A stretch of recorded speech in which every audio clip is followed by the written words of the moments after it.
নবী একদিন হাসান হুসাইনের হাতের মধ্যে ধরলেন, দইরা বললেন, যারা আমি নবীকে ভালোবাসবে ও আহাব্বা হাযাইনে, আমার হাসান হুসাইনকে ভালোবাসবে, এরা যেন আবাহুমা, তার বাবা আলীকে ভালোবাসে, ওয়া উম্মাহুমা, তারা যেন তার মা ফাতেমাকে ভালোবাসে। এই চারজনকে যারা ভালোবাসবে, আমি রাসূল জান্নাতে যেই জায়গার মধ্যে থাকবো, ওই প্রেমিকগুলো আমি নবীর সঙ্গে সেই জান্নাতে থাকবে। কত বড় শক্ত কথা বলতেছি, কত বড় শক্ত তথ্য দিচ্ছে আপনাদেরকে। এরপরও কি এরার কথায় পা দিবেন? কত শক্ত কথা, তাদের মর্যাদা কত। কোরআন আয়াতও বললাম, হাদিসও বললাম, 4টা হাদিস বললাম।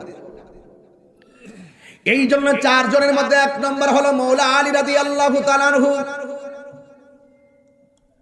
যার জন্ম হলো খানে কাবা ঘরের ভিতরে, যার জীবনের প্রথম খাবার হলো